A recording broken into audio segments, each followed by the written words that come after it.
नमस्कार। आज से एक नई शुरुआत होगी। हम आइडियोलॉजी करना शुरू करेंगे। तो आइडियोलॉजी असिस्टेंट प्रोफेसर में भी सब जगह चलती है, किसी अधिकांश राज्यों में, और आइडियोलॉजी नेट जेआरएफ में भी चलती है।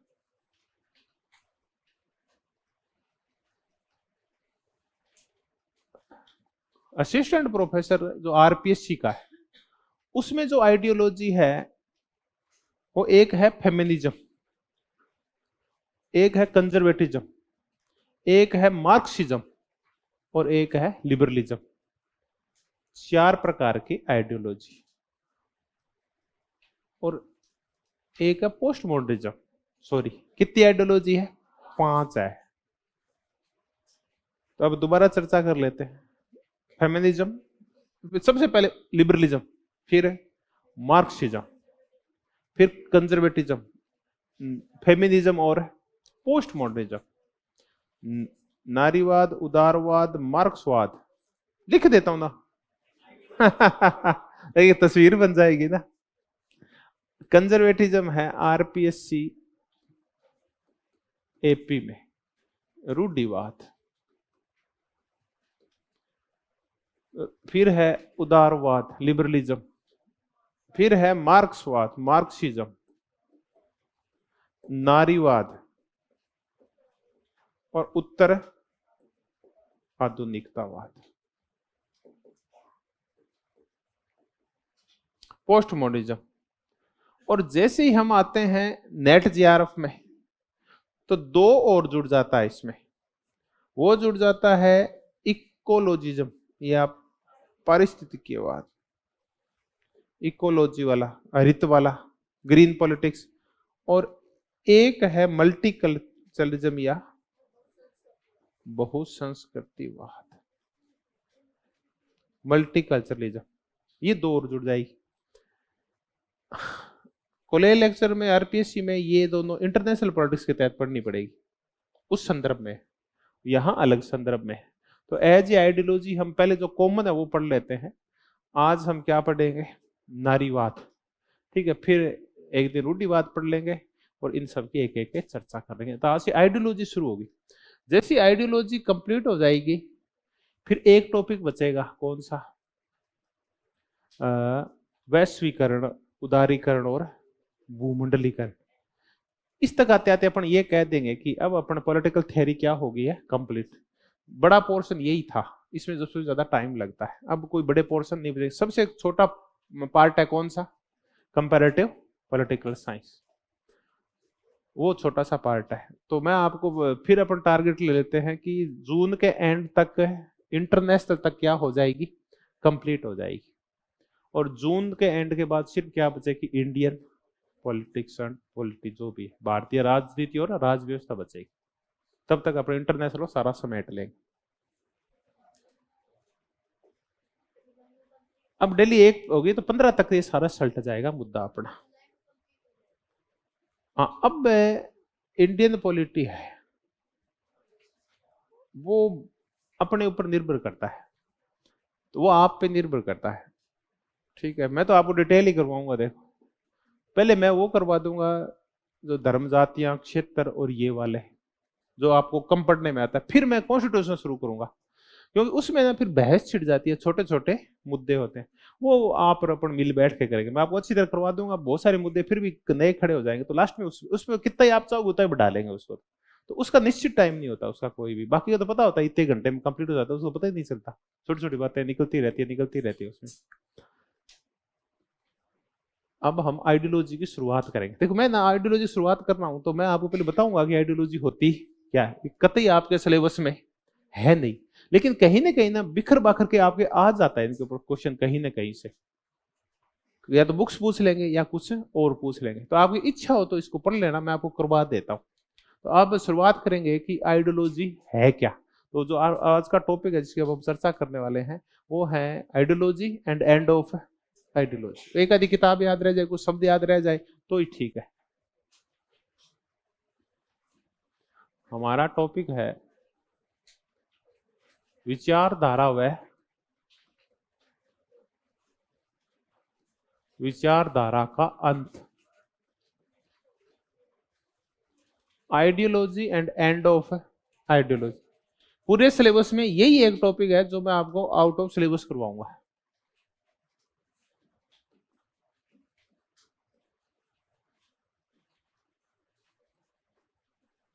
क्योंकि मुझे ये लग रहा है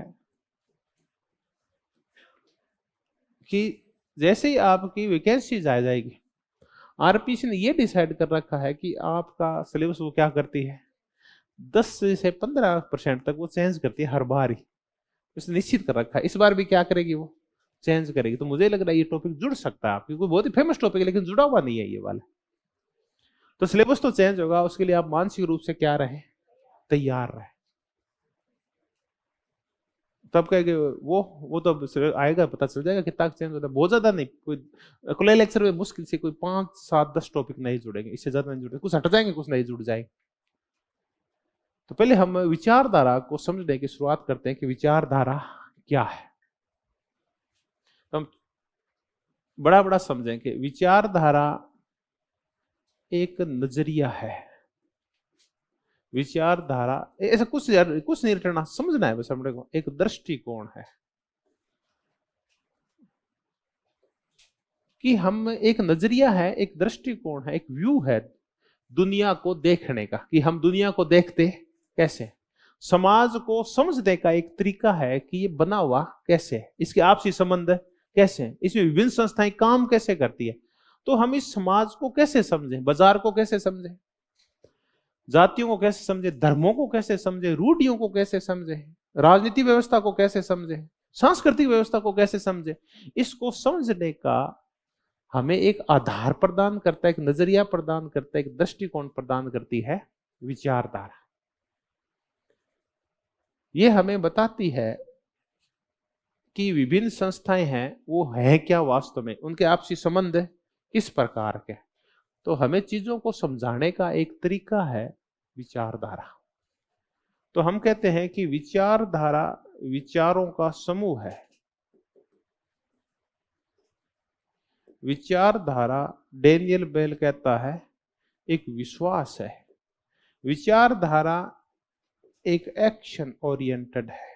अभी सारी चीजें समझ में आ जाएगी।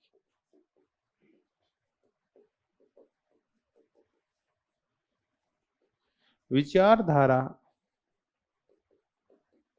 मानसिक रूपांतरण है। विचारधारा सामाजिक रूपांतरण है, ट्रांसफॉर्मेशन है। ये है विचारधारा। अब मैंने कहा कि ये भांति भांति के विचार जब इकट्ठे हो जाते हैं, धर्म के बारे में, समाज के बारे में, संस्कृति के बारे में, राजनीति के बारे में, पदाधिकारियों के बारे में, रीति रिवाजों के बारे में, धर्म के बारे में, तो हम कहते हैं ये सारे विचार जब एक जगह इकट्ठे हो जाते हैं तो हम उसको क्या बोलते हैं, विचारधारा। और विचारों से नहीं होता कि विचार इकट्ठे तो कोई कर लेगा। उन विचारों को इकट्ठा होने के बाद उसके ऊपर विश्वास करने वाले क्या चाहिए, लोग चाहिए, बहुत सारे। तो लोग उन विचारों के समूह में क्या करने लगते हैं, विश्वास करने लगते हैं। अब अकेले विचार इकट्ठे होने से और विश्वास करने से काम नहीं चलता। जिन पे आप विश्वास करते हैं उसके अकॉर्डिंग आपको फिर उनको व्यवहार में भी ढालना पड़ता है। तो एक्शन ओरिएंटेड होती है विचारधारा, क्रियात्मक होती है। क्रियात्मकता का तात्पर्य है कि विचारों का जो समूह होता है जिस पे आप विश्वास करते हैं उसके अकॉर्डिंग आपको क्या करने होते हैं, एक्शन करने होते हैं। आपको अपने जीवन में, व्यवहार में उन चीजों को डालना होता है, उन विचारों को, उन विश्वासों को आपको जीवन में डालना होता है। लास्ट में उदाहरण से समझेंगे थोड़ी देर में। ये आपके मन मस्तिष्क को क्या कर देती है, बदल देती है, चेंज कर देती है। ये सामाजिक व्यवस्था को चेंज कर देती है। विचारधारा या तो जो वर्तमान संस्थाएं हैं, विश्वास हैं, उनको या तो नया पैदा करती है, या जो पैदा होती है उसको बनाए रखना चाहती है, या जो है उसको बदलना चाहती है। ये क्या करती है, या तो सामाजिक व्यवस्था है उसको या तो बदलना चाहती है, या जो है उसको स्थायी रखना चाहती है। ये दो होते हैं, या तो स्थायी रख लो जो है उसको बनाए रखें, या उसको क्या कर दे अपन, बदल दे। तो ये संसार को या तो बदलना चाहती है अपने हिसाब से पूरी दुनिया को, या उसको जो है उसको स्थायी रखना चाहती है, बनाए रखना चाहती है। इसमें ना गत्यात्मकता होती है, विचारधारा डायनामिक होती है, विचारधारा गत्यात्मक होती है। ये शिथिर नहीं होती, बल्कि इसमें क्या आते रहते हैं, टाइम टू टाइम चेंजेस आते रहते हैं, ये अपने आप को बदलती है। ये नहीं है कि एक बार विचारधारा खड़ी होगी उसमें चेंजेस नहीं आएंगे, उसमें परिवर्तन होते रहते हैं।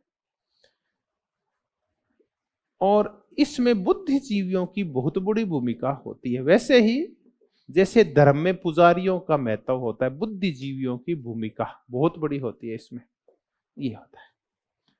अब अपन देखते हैं, ये बहुत सारे विचार इकट्ठे होते हैं, हम उन विचारों में विश्वास करने लगते हैं, उन विचारों के अकॉर्डिंग एक्शन करने लगते हैं। ये हमारे सामाजिक और मानसिक चीजों को बदलता है, ये गत्यात्मक होती है, इसमें बुद्धिजीवियों की बहुत बड़ी भूमिका होती है। वो है विचारधारा, ज्यादा कुछ नहीं, तीन चीजें होती है। विचार होते हैं, उन विचारों पे हमें विश्वास होता है और उसके अकॉर्डिंग हम काम करते हैं, एक्शन करते हैं। अपन मार्क्सवाद को लेते हैं। मार्क्सवाद क्या है? एक विचारधारा, एक आइडियोलॉजी। मार्क्सवाद बहुत सारे विचारों का क्या है, एक समूह है। अब पहले देखते हैं, यहीं से शुरू करते हैं, बहुत सारे विचारों का एक समूह है। तो अपन मार्क्सवाद से सारी चीजों को समझते हैं। इसके स्त्रियों के संबंध में विचार है कि स्त्रियां क्या होती है, कि पुरुष ने पहले जो गुलाम बनाया था वो किसको बनाया था? स्त्रियों। फिर इसके आगे विचार है कि आगे क्या होगा, कि जब हमारा राज आएगा ना, तो स्त्रियों को हम चूल्हे चौके से क्या कर देंगे? मुक्त कर देंगे, और स्त्री पुरुष को क्या कर देंगे? समान कर देंगे। तो इनके पास आइडियाज होते हैं कि हमें भविष्य में कैसा समाज गठित करना है। तो ये सपने दिखाती है आपको, जो विचारधाराएं होती है ये समाज में बदलाव को निश्चित करती है कि हम किस प्रकार से बदलाव करेंगे। धर्म के बारे में इनके निश्चित विचार है कि धर्म एक अफीम की तरह होता है, ये ना लोगों के दिमाग में जाके उनको क्रांति करने से रोकता है, इनके ऊपर पूंजीपतियों का कब्जा होता है। तीसरा, ये बाजार के बारे में चर्चा करता है कि बाजार में दो प्रकार के लोग होते हैं। एक होता है जिसके उत्पादन के साधन होते हैं, जिनके पास उत्पादन के साधन नहीं होते। ये एक दूसरे के विरोधी होते हैं। ये पूरा जो दर्शन है इसमें क्या पाई जाती है, इस पूरे संसार में जो गतियां उनके पीछे क्या पाई जाती है? द्वंद्वात्मकता। दो चीजों में आपस में टकराहट पाई जाती है, इससे संसार आगे बढ़ता है। फिलोसफी के बारे में ये विचार है। अब आ गया समाज के बारे में विचार है इनके, कि समाज दो भागों में बंटा होता है, एक आधार होता है और एक अधिसंरचना होती है। फिर इनकी क्रांति के बारे में निश्चित विचार है, इनके भविष्य के बारे में इनके निश्चित विचार है, इतिहास के बारे में इनके निश्चित विचार है कि इतिहास बताओ कैसा था, कि पहले था वो आदिम साम्यवाद था, फिर मालिक आए, फिर सामंत आए, उसके बाद पूंजीपति आएंगे, आगे सर्वहारा का अधिनायकवाद आएगा और फिर साम्यवाद है। अब अपने कितने लिख रहे ना, दर्शन के बारे में, संस्कृति के बारे में, धर्म के बारे में, शिक्षा के बारे में इनके विचार है कि शिक्षा किसकी होती है? जिसके पास उत्पादन के साधन होते हैं। तो हर मुद्दे के ऊपर इनके अलग अलग क्या हैं? विचार होते हैं। ऐसे विचार रूढ़िवादियों के हैं। रूढ़िवादी स्त्रियों के बारे में अलग सोचते हैं कि ये घर पे चार दीवारी में ठीक है। धर्म के बारे में कि धर्म अत्यंत आवश्यक होता है। बाजार के बारे में है कि ये अमीर गरीब है, ईश्वर की देन होते हैं, प्रकृति प्रदत्त होते हैं। ये पाप किया है वो गरीब है, और जिन्होंने पुण्य किया है वो अमीर है। ये रूढ़िवादी कहते हैं नहीं, द्वंद्वात्मकता से नहीं चलता समाज, चलता है रीति रिवाजों से। समाज में कोई समानता नहीं होती, बल्कि समाज में प्राकृतिक असमानता होती है। ये आधार और ऐसे नहीं बांटते समाजों को, ये तो ऊंचे और नीचे बांटते, श्रेणीकृत होते हैं इनके समाज। तो अमीर गरीब और ऐसे वर्ग में नहीं बांटते, बल्कि सीढ़ियों में बांटते हैं। क्रांति का ये विरोध करते हैं। भविष्य को लेकर इनकी प्लान है कि ये हमें व्यवस्थाएं हैं उनको वैसे ही बनाए रखेंगे, हम कोई परिवर्तन करने वाले नहीं है। रीतियां, रीति रिवाज है, रूढ़ियां उनको बनाए रखो, कोई चेंज मत करो। इतिहास को लेकर इनके निश्चित विचार हैं कि इतिहास उन लोगों का है जिनके पास शक्तियां थी, उनके पास शक्तियां रहेगी। तो हमने देखा कि रूढ़िवादियों के अब कितने टॉपिक लिख लो, 50 टॉपिक लिख लो चाहे, उनके इनके संबंध में क्या है? कोई ना कोई निश्चित विचार। अब ये निश्चित विचार हैं ये बुद्धिजीवियों ने प्रकट कर दिए। लोक एक बुद्धिजीवी था, होब्स एक बुद्धिजीवी था, कार्ल मार्क्स एक बुद्धिजीवी था, एंजल्स एक बुद्धिजीवी था, बेंथम एक बुद्धिजीवी था, हेगल एक बुद्धिजीवी था, और ये एडमंड बर्क एक बुद्धिजीवी था, रूसो एक बुद्धिजीवी था। इन लोगों ने क्या पैदा की? नई प्रकार की विचारधाराएं पैदा की। ठीक है, सिमोन दे बुआ एक बुद्धिजीवी है, एलेस्टीन एक बुद्धिजीवी है, मैरी वुलस्टोनोक्राफ्ट एक बुद्धिजीवी, इन्होंने नारीवाद को पैदा किया। ये सुमाकर है और इन सब लोगों ने, रेचल कार्सन है, इन सब ने क्या पैदा किया? पर्यावरणवाद पैदा किया। बुद्धिजीवियों की बड़ी भूमिका होती है। ठीक है, तो ये बुद्धिजीवी ऐसे विचार प्रकट करते हैं। फिर लोग क्या करते हैं? जब इनकी पुस्तकें पढ़ते हैं तो इन विचारों में क्या करने लगते हैं? वो विश्वास करने लगते हैं, उनको सही मानने लगते हैं कि यार ये बिल्कुल सही कह रहा है, मार्क्स सही कह रहा है, रूसो सही कह रहा है, लोक सही कह रहा है, या नारीवादी है वो सही कह रहे हैं, पर्यावरणवादी है वो सही कह रहे हैं, गांधी सही कह रहा है, ठीक है, इस्लाम सही कह रहा है, ऐसे करके। और वो लोग उन विचारों पे क्या करते हैं? फिर विश्वास करते हैं। उसके बाद वो क्या करते हैं? एक्शन करते हैं। जब एक्शन करते हैं तो उदारवादी कैसे एक्शन करते हैं?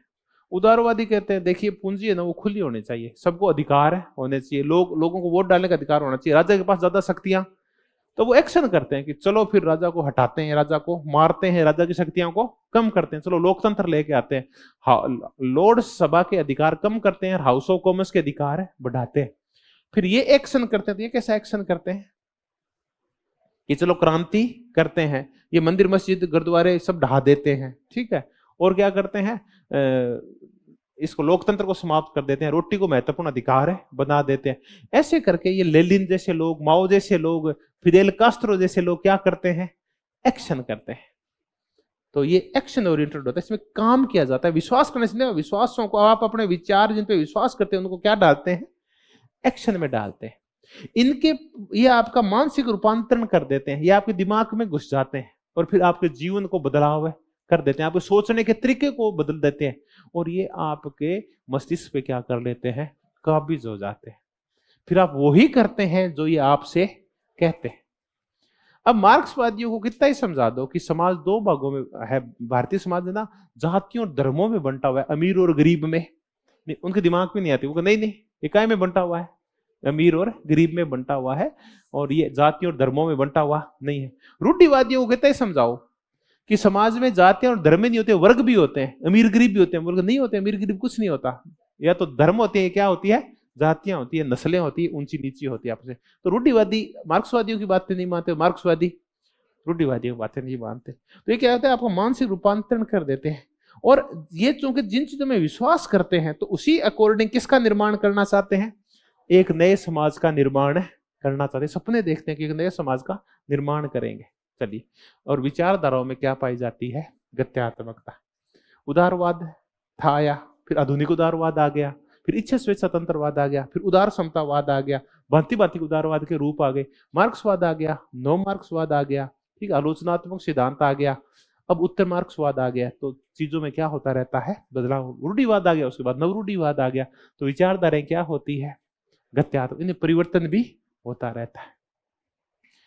तो विचारों का वो समूह जिस पे आप विश्वास करते हैं और उसके अकॉर्डिंग एक्शन लेते हैं, ये क्या होता है? विचारधारा। ये अधिकांश विचार है, इसको हमने डैनियल बेल से लिया। डैनियल बेल एक यूएस का नवरूढ़िवादी विचारक है, नियो कंजर्वेटिव विचारक है, नवरूढ़िवादी विचारक है।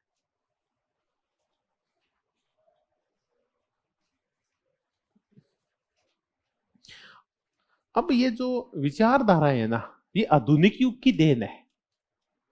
आधुनिक युग में जब फ्रांस की क्रांति हो गई, और फ्रांस की क्रांति के बाद औद्योगिकरण तेज होने लगा, तो इस औद्योगिक समाज की मुख्य विशेषता है कि इसमें में क्या दिखाई देती है? विचारधाराएं दिखाई देती है। तो मूलतः 1789 के बाद क्या पैदा हुई है? अधिकांश विचारधाराएं उसके बाद ही पैदा हुई। उसके बाद ही जोर पकड़ा उदारवाद ने, जैसे जैसे औद्योगिक क्रांति हुई। औद्योगिक क्रांति के बाद ही जैसे उद्योग बढ़ते गए ना, विचारधाराएं नए नए रूप में सामने आती गई। तो चाहे उदारवाद हो चाहे रूढ़िवाद हो, ये जो एडमंड बर्क वाला, उसने उदारवादियों का विरोध किया, चाहे वो मार्क्सवाद हो, चाहे लोकतांत्रिक समाजवाद हो जिसको हम समाजवाद बोलते हैं सीधा ही, और चाहे वो ये हो आपका फासीवाद हो, ये सब किसके बाद पनपे हैं? 1789 के बाद पनपे। तो बहुत ज्यादा पुरानी घटना नहीं है। विचारधाराओं का मुख्य जो आगमन हुआ है वो कब से हुआ है? फ्रांस की क्रांति के बाद हुआ है। और इसका मुख्य वजह क्या है कि समाज अब कृषि प्रधान नहीं होकर क्या हो गया था? उद्योग प्रधान। तो उद्योग प्रधान समाज में विचारधाराएं पनपी। फिर अब ये क्यों पनपी, इसकी भी चर्चा कर लेते हैं। ये इसलिए पनपी कि पहले उद्योग आ गए, उद्योग पे कब्जा कौन करेंगे? पूंजीपति करेंगे, तो उदारवाद पनपा। जब पूंजीपतियों ने कब्जा कर लिया तो मजदूरों का शोषण होने लगा, तो कौन पनपा? मार्क्सवाद पनपा। इस मार्क्सवाद से जब पूंजीपतियों को डर लगा तो उन्होंने सोचा कि लोकतांत्रिक तरीके से तो हम निपट नहीं सकते मजदूरों से, इनके मजदूरों के लठ मारने पड़ेंगे। तब क्या पनपा? फांसीवाद और नाजीवाद पनपा। तो ये जो सारी विचारधाराएं हैं ये किस वजह से? क्योंकि समाज का स्वरूप परिवर्तित हो गया था। अब समाज सामंती समाज नहीं था, बल्कि समाज क्या हो गया था? औद्योगिक हो गया था। अब वो कृषि प्रधान नहीं था, बल्कि उद्योग प्रधान हो गया था। तो इस उद्योग प्रधान समाज में क्या पनपी? विचारधाराएं पनपी, इसलिए पनपी। फिर हम कहते हैं फिर ये एंड ऑफ आइडियोलॉजी क्यों कर रहे हैं? ये इसलिए कर रहे हैं कि अब वर्तमान समाज है वो इंडस्ट्रियल नहीं बचे, बल्कि क्या हो रहे हैं? पोस्ट इंडस्ट्रियल हो रहे हैं। तो अब विचारधाराओं का कोई बहुत ज्यादा महत्व नहीं रह गया है। तो जब उद्योगवाद था तो विचारधाराएं आई। अब चूंकि उद्योगवाद जा रहा है, सर्वहारा भी जा रहे हैं, समाज बदल रहा है। अब समाज है वो सूचना समाज है। एक था सामंती समाज, एक था इंडस्ट्री सोसाइटी, और अब कौन सी है? ये है इंफॉर्मेशन सोसाइटी। सूचना समाज या तकनीकी समाज है ये वाला समाज। अब एक नया समाज खड़ा हुआ है 1950-60 के बाद। तो अब विचारधाराओं की क्या चर्चा होने लगी है? अंत की चर्चा। बहस कर लेंगे अंत हुआ है या नहीं हुआ। ये उसके बावजूद हमने देखा है कि विचारधाराओं का अंत तो हुआ नहीं है। अब नई विचारधारा आ गई, नारीवाद आ गया है, इकोलॉजी परिस्थितिवाद आ गया है, इस्लामवाद आ गया है। ठीक है, ये सारी चीजें आ गई है। तो अब कुछ नई चीजें प्रकट हो गई है। पहले नारीवाद था ही नहीं, अब नए पैदा हुआ 1960-70 के बाद तेजी से गति की है। इकोलॉजिज्म आ गया है, हरित जिसको हरितवाद बोलते हैं, इस्लामवाद हावी हो गया 1990 के बाद। तो कुछ कह रहे हैं एंड ऑफ आइडियोलॉजी हो गया है, क्योंकि एंड ऑफ आइडियोलॉजी तब आई थी जब समाज औद्योगिक हुआ था। क्योंकि वर्तमान समाज औद्योगिक है ही नहीं, ये तो टेक्नोलॉजी वाला हो गया है, ये संचार सूचना वाला हो गया है। इंफॉर्मेशन सोसाइटी, इंडस्ट्री सोसाइटी के बजाय कौन सी सोसाइटी खड़ी होगी? इंफॉर्मेशन सोसाइटी खड़ी हो गई है। वर्तमान का युग वो सूचनाओं पे केंद्रित है, वस्तुओं पे केंद्रित है नहीं है। आज महंगी क्या है, सूचनाएं या वस्तुएं?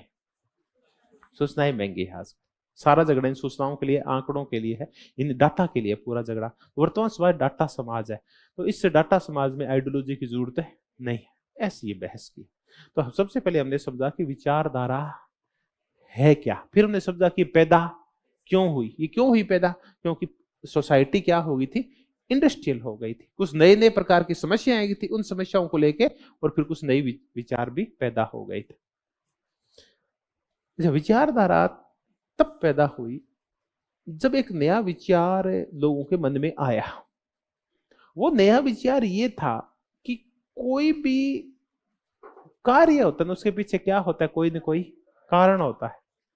तो अगर हम अच्छी तरह से सोचे ना, तो उन कारणों की हम खोज कर सकते हैं। तो इस संसार को चलाने के लिए निश्चित नियमों को खोजा जा सकता है। अपन न्यूटन से शुरुआत करते हैं। पहली बार न्यूटन ने यह बताया कि ये जो खगोल गति करते हैं ना, ये जितनी भी वस्तुएं गति करती है, इनके निश्चित क्या है? नियम है। तो गति के उसने कितने नियम बताए? 3 नियम बताए। तो जब वस्तुओं के गति और परिवर्तन के नियम खोजे जा सकते हैं, इसका मतलब समाज के संचालन के नियम भी खोजे जा सकते हैं। तो समाज का संचालन कैसे हो, राज्य का संचालन कैसे हो, राजनीति का संचालन कैसे हो, इसके नियम भी खोजे जा सकते हैं। तो विचारधाराएं क्या है? समाज को संचालित करने वाले क्या है? नियम है। जब लोगों को यह विश्वास हो गया ना कि अब युग वैज्ञानिक हो गया है, क्योंकि विज्ञान कहता है कि निश्चित नियम खोजे जा सकते हैं हर चीज के, तो फिर इनको बुद्धिजीवियों को विश्वास हो गया, तो सामाजिक बुद्धिजीवी थे कि ऐसे नियम समाज संचालन के भी खोजे जा सकते हैं। जब न्यूटन ने गति के नियम खोज सकता है, वस्तुओं की गति के, जब केपलर है वो चीजों के डूबने और तैरने के नियम खोज सकता है, जब गैलीलियो दूरबीन से देख देख के और ग्रहों की गति के नियम खोज सकता है, तो हम ये जो समाज है इसको संचालित करने के नियम भी खोजे जा सकते हैं। तब फिर लोगों ने क्या पैदा की? ये विचारधारा और विचार पैदा हुए कि कुछ ऐसे विचार खोजे जा सकते हैं जिनके आधार पर समाज का संचालन हो। और ऐसा ही सोचा करता था देशुदय ट्रेसी कि जब हर चीज के नियम खोजे जा सकते तो समाज संचालन के भी निश्चित नियम खोजे जा सकते। तो हर चीज का एक विज्ञान है, रुधिर शरीर है ना, ये कैसे चलता है इसका भी एक विज्ञान है। श्वसन आता है, ऑक्सीजन जाती है, कार्बन डाइऑक्साइड आती है। तो जब शरीर के संचालन के नियम खोजे जा सकते हैं तो समाज के संचालन के नियम भी, राजनीति के भी, संस्कृति संचालन के नियम भी खोजे जा सकते हैं, अर्थव्यवस्था के संचालन के नियम भी खोजे जा सकते हैं।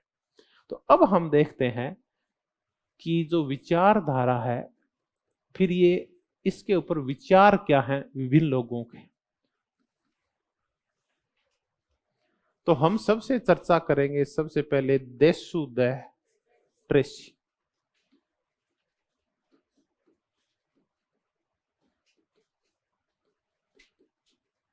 देशुदय ट्रेसी फ्रांस का था और फ्रांस की क्रांति में भी इसने भाग लिया था। तो आइडियोलॉजी जो शब्द है वो गढ़ा हुआ किसका है? देशुदय ट्रेसी का। आइडियोलॉजी शब्द इसी का गढ़ा हुआ है।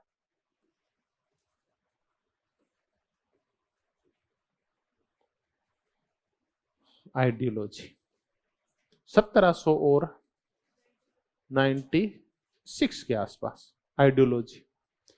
इस देशुदय ट्रेसी को पढ़ने कब पढ़ा था? जब मैं आपको बियॉन्ड द आइडियोलॉजी करवा रहा था और मैं चर्चा कर रहा था दांते जर्मिनो, तब मैंने आपको देशुदय ट्रेसी करवाया था, अगस्ट कोम्टे करवाया था और कार्ल मार्क्स करवाया था। तब इसकी देशुदय ट्रेसी की चर्चा हुई।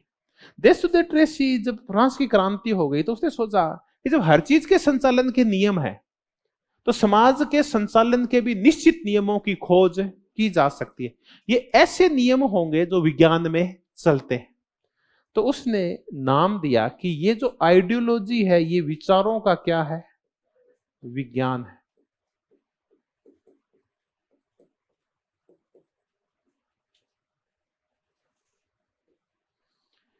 तो हम एक विचारों का ऐसा विज्ञान खड़ा करेंगे जिसके अकॉर्डिंग समाज का क्या होगा? संचालन होगा, निश्चित नियम होंगे और वैसे ही चलेगा समाज फिर। तो ऐसे नियम मार्क्सवाद ने निश्चित नियम निर्धारित कर दिए, ऐसे निश्चित नियम उदारवाद ने निर्धारित कर दिए, ऐसे निश्चित नियम रूढ़िवाद ने निर्धारित कर दिए, ऐसे निश्चित नियम फसीवाद ने निर्धारित किए। तो इसने विचारधारा को क्या कहा? विचारों का विज्ञान। ये विचारों का एक विज्ञान है। फिर आ गया कार्ल मार्क्स। कार्ल मार्क्स बोला कि विचारधारा दरअसल मिथ्या चेतना है। इसने पुस्तक लिखी जर्मन आइडियोलॉजी। ये दोनों की लिखी हुई है, मार्क्स की और एंगल्स दोनों की लिखी है जर्मन आइडियोलॉजी। इसमें इसने विचारधारा को क्या कहा? मिथ्या चेतना कहा। अब ये समझते हैं कि फॉल्स कॉन्शियसनेस या मिथ्या चेतना क्या होती है और ये विचारधारा के लिए कहता क्या है। ये बोला विचारधारा या विचारों का विज्ञान वगैरह कोई चक्कर है नहीं है। ये जो विचारों का समूह होता है ना, ये झूठा होता है। और विचारों का ये जो समूह होता है ये शासक वर्ग के द्वारा या उन लोगों के द्वारा खड़ा किया जाता है जिनके पास उत्पादन के साधन होते हैं। तो जिन लोगों के पास भौतिक साधन होते हैं उन्हीं के पास कौन से साधन होते हैं? मानसिक साधन होते हैं। तो जो लोग पूंजी के ऊपर कब्जा रखते हैं वही लोग विचारों पे भी कब्जा रखते हैं। तो ये कहता है दो चीजें अभिन्न रूप से जुड़ी होती है, भौतिक चीजें और मानसिक चीजें।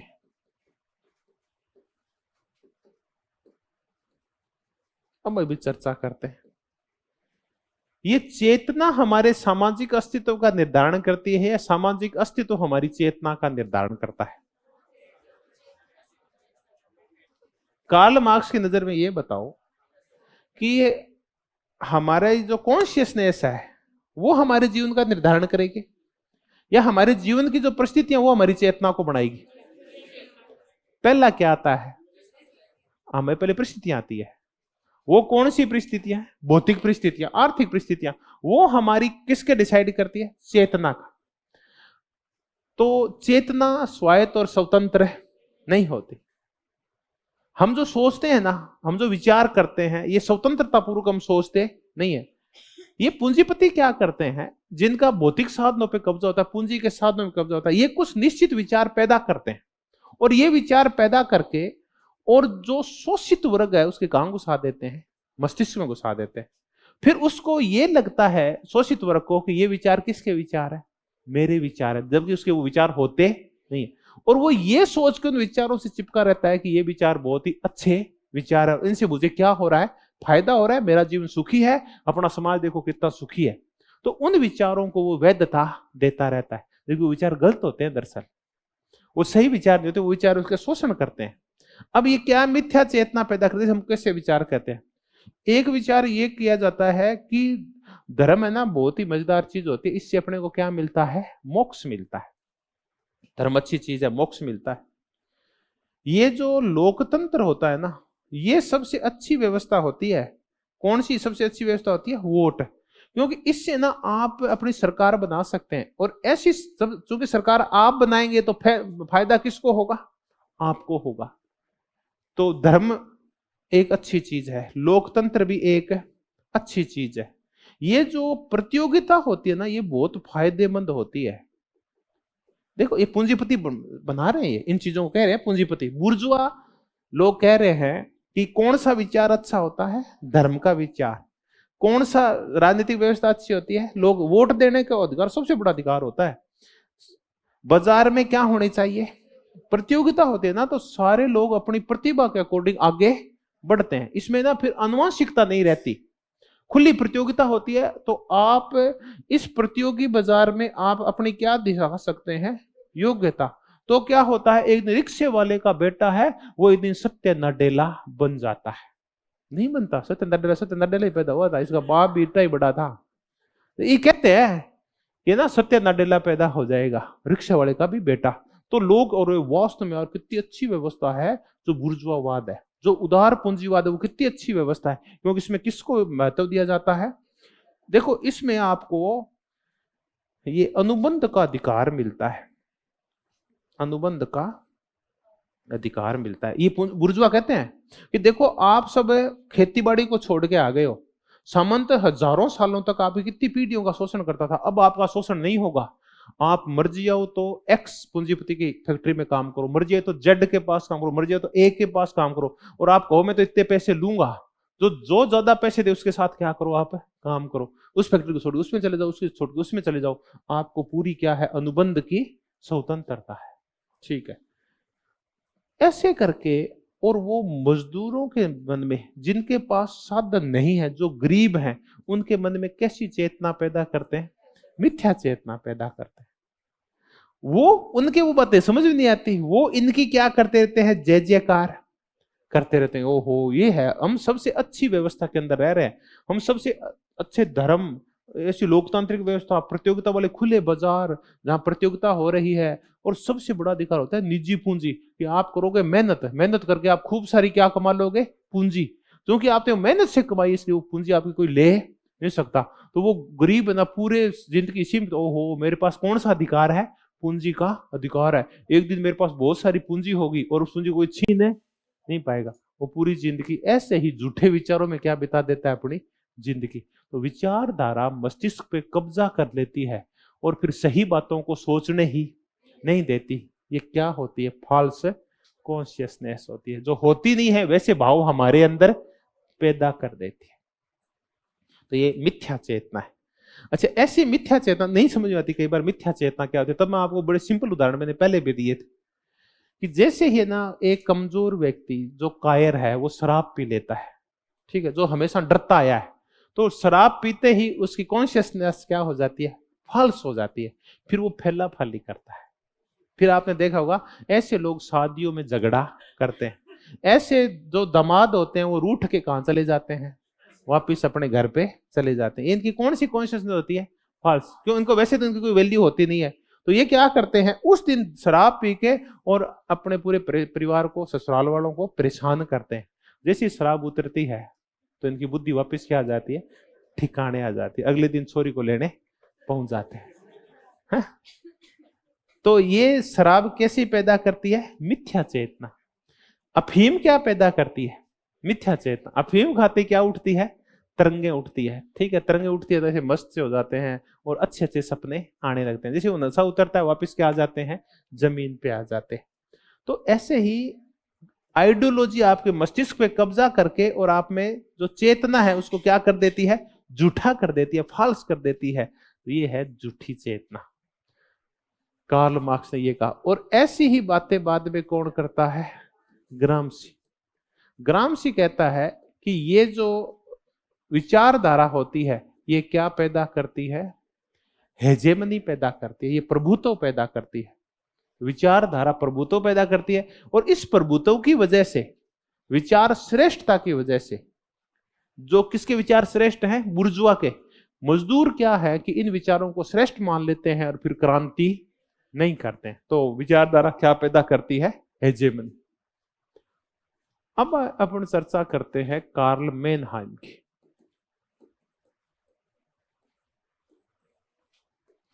कार्ल मेनहाइम कहता है कि वर्तमान जो युग है वो आइडियोक्रेसी का है।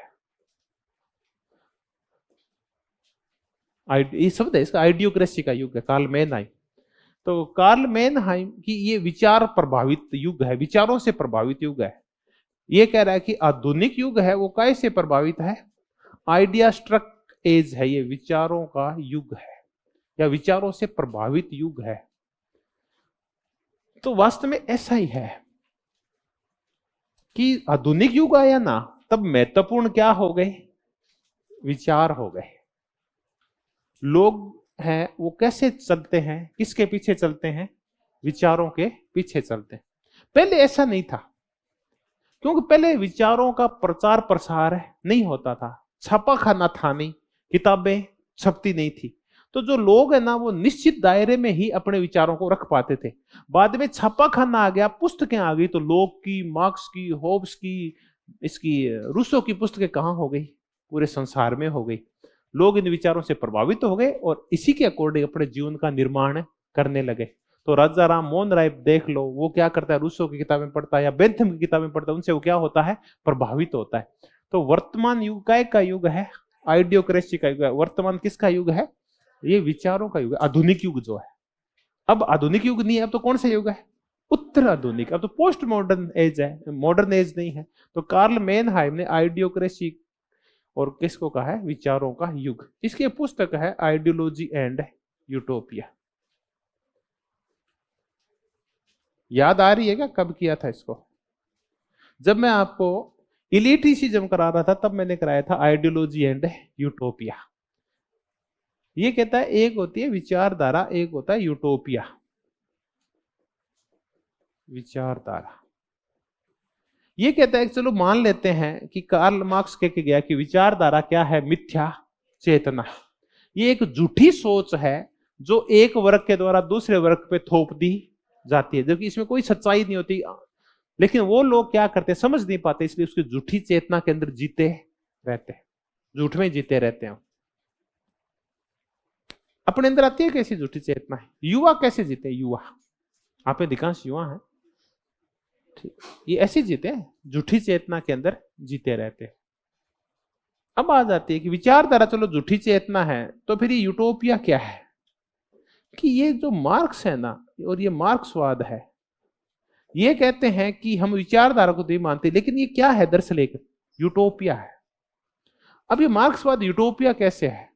वो कहता है ये जो मार्क्स जो कह के गया ना, एक दिन साम्यवाद आएगा, उस दिन वर्ग शोषण समाप्त हो जाएगा, वर्ग विभेद समाप्त हो जाएगा, राज्य चला जाएगा, सब लोगों की आवश्यकताओं की पूर्ति कर दी जाएगी। तो ये मूर्ख बना रहा है। ये क्या है? दरअसल यूटोपिया है।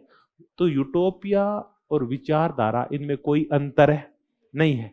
मार्क्सवाद विचारधारा का तो विरोध कर देता है, लेकिन उसकी जगह हमारे हाथ में कौन सा चुनचुना पकड़ा देता है? यूटोपिया वाला। खुद कह रहा है कि विचारधारा झूठी चेतना होती है, विचार झूठे होते हैं। जो विचार हमारे मस्तिष्क में बैठे होते हैं, गरीबों के मस्तिष्क में, वो उनके विचार नहीं होते, बल्कि वो किसके विचार होते हैं?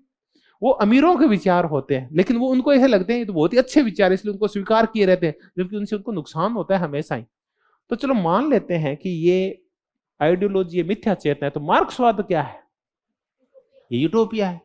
ये भी तो ऐसे झूठा ही है, सपना दिखाता है कि तुम क्रांति कर दो, तुम मार दो, उसके बाद स्वर्ण युग आएगा, उसके बाद साम्यवाद आएगा जहां हम सब बराबर होंगे। तो रूस में आया क्या, चीन में आया क्या, वही कोई कोई न्यू क्लास पैदा हो गई है, शोषण करने वाली नई चीजें पैदा हो गई है। तो कार्ल मैनहाइम की आइडियोक्रेसी और पुस्तक याद रखें, आइडियोलॉजी एंड यूटोपिया, कि मार्क्सवाद क्या है, एक यूटोपिया। कौन कह रहा है, कार्ल मैनहाइम। ग्रामशी का हेजेमनी, प्रभुत्व। कार्ल मार्क्स का मिथ्या चेतना, फॉल्स कॉन्शियसनेस, विचारधाराएं। और ये कहता है विचारधारा क्या, विचारों का एक विज्ञान।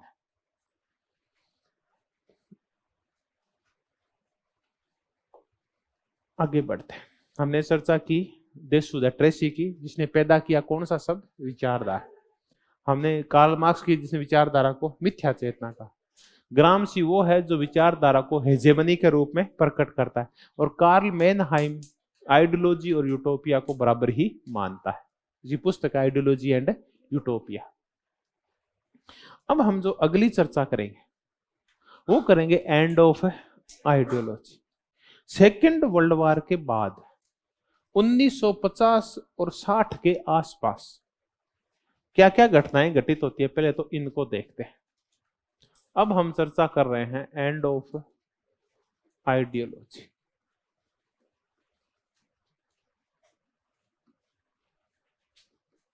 (1960) और 1970 का दशक, ये बहस छिड़ी कि अब जो युग है वो आइडियोलॉजी का युग नहीं है। सबसे पहले तो हम देखें कि 1945 के बाद क्या हो रहा है। 1945 के बाद एक बड़ी घटना ये घट रही है कि समाप्त हो गया है नाजीवाद व फासीवाद, समाप्त हो रहा है। एक और बड़ी घटना ये घट रही है कि क्या छिड़ रहा है, शीत युद्ध। तीसरी एक और बड़ी घटना एक और रही है कि एक और प्रकार का विश्व सामने आ रहा है। कौन सा, जिसको हम थर्ड वर्ल्ड कह रहे हैं, ये सामने आ रहा है। चौथी एक और घटना घट रही है कि समाज है वो धीरे धीरे औद्योगिक की बजाय किस ओर बढ़ रहे हैं, उत्तर औद्योगिक की ओर बढ़ रहा है। पोस्ट इंडस्ट्रियल सोसाइटीज खड़ी हो रही है। अब औद्योगिक क्षेत्र है उसकी बजाय तृतीय क्षेत्र यानी सेवा क्षेत्र हावी होता जा रहा है। अपन 3 युग कर लेते हैं। एक था कृषि युग। अर्थव्यवस्था के आपने कभी पढ़े, बेसिक एक कंसेप्ट होता है अर्थव्यवस्था का। क्षेत्र कितने होते हैं, 3 क्षेत्र होते हैं। कौन कौन से होते हैं, एक होता है प्राइमरी यानी प्राथमिक क्षेत्र, दूसरा होता है द्वितीय क्षेत्र और एक होता है तृतीय क्षेत्र। प्राथमिक क्षेत्र में वो गतिविधियां आती है जिससे कच्चा माल पैदा होता है अधिकांश। तो इसमें क्या आती है, कृषि, इसमें आता है पशुपालन और इसमें आता है खनन, चीजों को खोद के निकालना। खनन है, पशुपालन, मछली पालन, ये सब इसमें आता है। दूसरा है द्वितीय क्षेत्र, इसमें विनिर्माण आता है। जो यहां कच्चा माल हुआ था उसको क्या करना, उसका निर्माण करना, विनिर्मित करना उसको। इसमें क्या किया जाता है, जो कच्चा माल है उससे चीजें बनाई जाती है। यहाँ कपास पैदा की जाती है, या कपास से कपड़ा बनाया जाता है। यहाँ लोहा निकाला जाता है, कच्चा लोहा, यहाँ से उसे गेट, चारपाइयां, कुर्सियां, मेज वगैरह, ट्रैक्टर, मोटरसाइकिल बनाए जाते हैं। वो विनिर्माण क्षेत्र है। तो इसमें क्या आता है, ये सारे काम कहाँ होते हैं, फैक्ट्रियों में होते हैं। तो दूसरा क्षेत्र कौन सा होता है, उद्योगों का। तीसरा जो क्षेत्र होता है अर्थव्यवस्था का, तृतीय क्षेत्र, उसमें सेवाएं आती है। ये इन दोनों की क्या करती है, सेवा करती है। सेवाएं इस क्षेत्र में आती है। तो इसमें बैंकिंग आता है, इसमें बीमा आता है, इसमें संचार आता है, इसमें स्वास्थ्य आता है, इसमें शिक्षा आती है।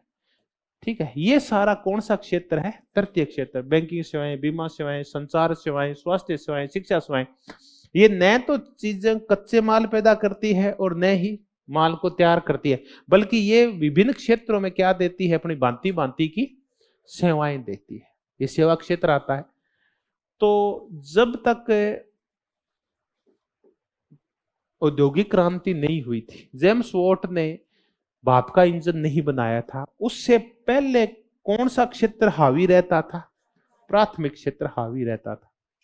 फिर औद्योगिकरण हो गया, औद्योगिक क्रांति हो गई, तो लगभग 18वीं 19वीं सदी तक क्या कौन सा युग था? 250-300 साल कौन से थे? द्वितीय क्षेत्र महत्वपूर्ण था। अब जबकि 20वीं सदी और 21वीं सदी आ गई है, तो 20वीं सदी का जो उत्तरार्ध है 1950-60 के बाद है, कौन सा क्षेत्र हावी हो रहा है? धीरे धीरे सेवा क्षेत्र हो रहा है। आज अपनी खुद की देश की अर्थव्यवस्था देख लो, कौन सा क्षेत्र सबसे ज्यादा प्रोडक्टिव है? सेवाएं। अमेरिका में कौन सा क्षेत्र हावी है? सेवा क्षेत्र। वहां की खेती थी सब 2-3% आता है, बाकी 30-40-31% है उद्योगों से आता है, और बाकी 70-60-70% कहां से आता है? सेवाओं से आता है। तो ये 3 क्षेत्र है। हम यही तो चर्चा कर रहे थे कि अब हम कौन से समाज में रह रहे हैं। अब इंडस्ट्री सिस्टम नहीं है, बल्कि क्या आ गया है? पोस्ट इंडस्ट्री सोसाइटी आ गई। हम इसी की चर्चा कर रहे थे। तो अब थर्ड वर्ल्ड आ गया है, इसको कम समझ है, इनको उन विचारधाराओं से काम नहीं चलता। उसके बाद इंडस्ट्री युग चला गया है, उसी में विचारधाराएं आई थी, तो अब विचारधाराओं की जरूरत नहीं है। तो कौन सा मुद्दा उठा? एंड ऑफ आइडियोलॉजी, कि विचारधाराएं औद्योगिकरण की देन है, औद्योगिक युग की देन है। वर्तमान युग औद्योगिक युग ये है नहीं, तो इसलिए क्या कौन सा युग आ गया है? एंड ऑफ आइडियोलॉजी का युग आ गया है। अब ऐसी चर्चाएं कौन कौन करता है? ऐसी चर्चाएं करता है एडवर्ड शील्स। एडवर्ड शील्स एक व्यवहारवादी विचारक है, इसकी आगे चर्चा आएगी। एडवर्ड शील्स यूएस का है, अमेरिकन है। एडवर्ड शील्स ने एक प्रतिवेदन तैयार किया। जैसे शीत युद्ध जब शुरू हुआ ना, तो एक संस्था खड़ी की गई कल्चरल फ्रीडम को लेके, एक कांग्रेस गठित की गई, यानी एक समूह बनाया गया कल्चरल फ्रीडम को लेके। एडवर्ड शील्स को सौंपा गया कि इसका एक बैठक हुई, पहले भारत में भी हुई, इसकी कई बैठकें हुई। इससे कल्चरल फ्रीडम वाली जो सोसाइटी थी, याद नहीं रखना आपको, इसकी बैठक इटली में भी हुई। तो इटली में जो प्रतिवेदन प्रस्तुत करना था, उसका एक कंक्लूजन निकालना था उस पूरी मीटिंग का।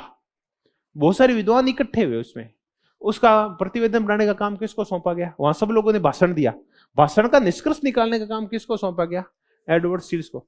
तब इसने उस प्रतिवेदन का नाम रखा एंड ऑफ आइडियोलॉजी, और ये बात है 1955 की। ये बोला कि अब इन आइडियोलॉजी के चक्कर से मुक्त हो जाओ। उसके बाद इसके ऊपर किताबें आ गई, 2 किताबें लिखी गई इसके 4-5 साल बाद। एक पुस्तक लिखी, वो लिखी लिपसेट ने, पॉलिटिकल मैन, और दूसरी किताब लिखी डैनियल बेल ने। तो एक पुस्तक लिपसेट ने लिखी, पॉलिटिकल मैन, और एक 15 की जो सेंचुरी है, इसको लेके पता नहीं 15 करके 1950 के आसपास की घटनाओं को लेके, और ऐसी एक पुस्तक लिखी डैनियल बेल। ये एक रूढ़िवादी अमेरिकन विचारक डैनियल बेल, इसकी पुस्तक का नाम है एंड ऑफ आइडियोलॉजी।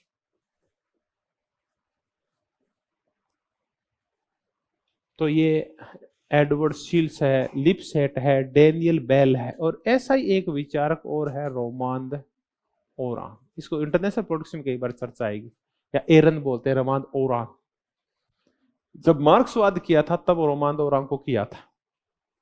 ये मार्क्सवाद को बुद्धिजीवियों की अफीम बोलता है, ओपियम ऑफ इंटेलेक्चुअल्स, बुद्धिजीवियों की अफीम है मार्क्सवाद। और चर्चा कर लेंगे क्या कहता है।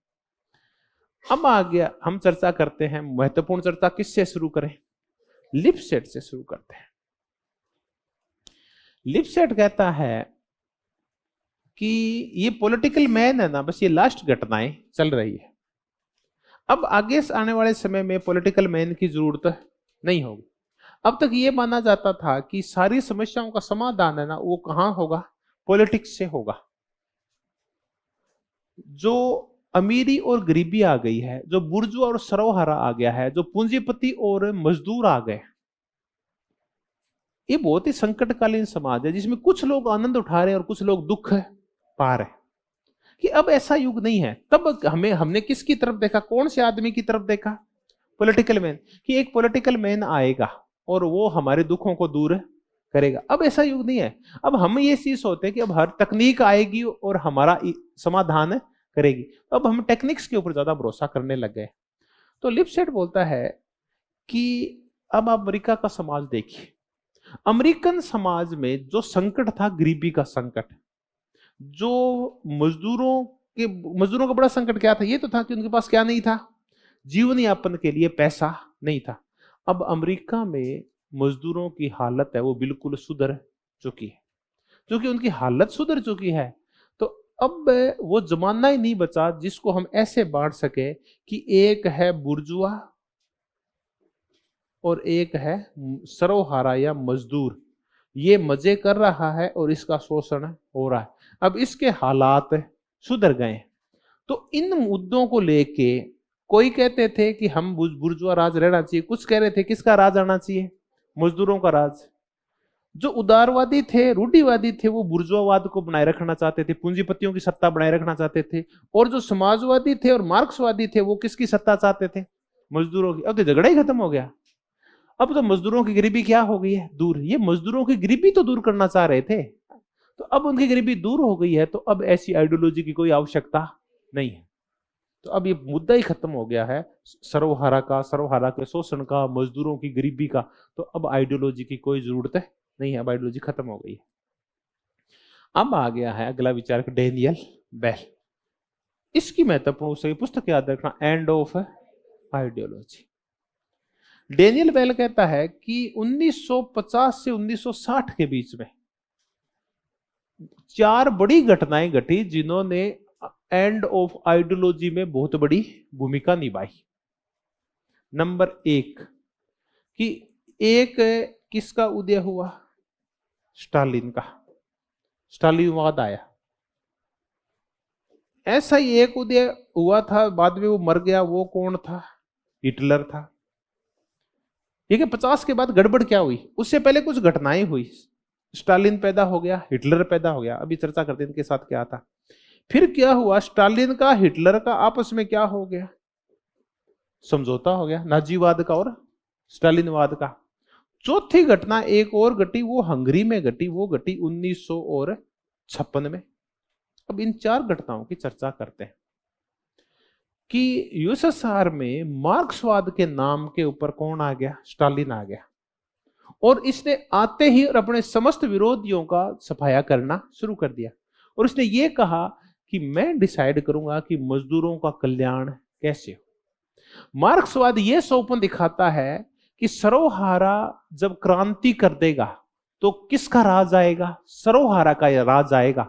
यहां सरोहारा का राज नहीं है, बल्कि स्टालिन ने, जैसे कि वो बोलता है क्या नाम है, बाकुनिन है, बाकुनिन कहता है कि सरोहारा का राज, सरोहारा के ऊपर राज आ गया है। तो स्टालिन ने क्या किया? सरोहारा के नाम पे तो सत्ता प्राप्त की कि मैं किसका हूं? मैं मजदूरों का कल्याण करूंगा। और वो सरोहारा के नाम के ऊपर किस पे राज करने लग गया? सरोहारा के ऊपर राज करने लगा। सरोहारा की उसने बातें सुनना ही क्या कर दिया। तो लोगों ने बड़ी उम्मीद करके और क्रांति की थी। संसार को बड़ी भारी उम्मीदें थी यूएसएसआर से कि यहां मजदूरों का कल्याण होगा तो ये विचारधारा फैलेगी पूरे संसार में। उन्होंने देखा कि स्टालिन तो एक निरंकुश तानाशाह पैदा हो गया, जबकि मार्क्सवाद में तानाशाही के लिए कोई जगह। तो लोगों का मन खट्टा हो गया किससे? मार्क्सवाद से, विचारधाराओं से। नंबर 1। दूसरा कौन पैदा हो गया? नाजीवाद, राष्ट्रवाद, उग्र राष्ट्रवाद, प्रजातिवाद, आर्य श्रेष्ठता। ऐसे विचार पैदा करके एक नई विचारधारा लेके कौन पैदा हुआ? हिटलर। इसने जर्मन्स को बड़ा भारी स्वप्न दिखाया कि अब जर्मनी संसार में सबसे शक्तिशाली होगा। ये हम जो आर्य हैं, नीली आंखों वाले जर्मन से हम सबसे श्रेष्ठ होंगे। ये स्वप्न दिखा के, उग्र राष्ट्रवाद का स्वप्न दिखा के, राष्ट्र को देवता बना के, जर्मनी को महान बता के, और इस व्यक्ति ने सत्ता हथिया ली और फिर अपने ही लोगों का सफाया शुरू कर दिया। और देखते देखते उसने जर्मनी को सेकंड वर्ल्ड वॉर में उलझाया और जर्मनी क्या हो गया? जो महान राष्ट्र बनने वाला था तो वो पिद्दी बन गया, वो वाला।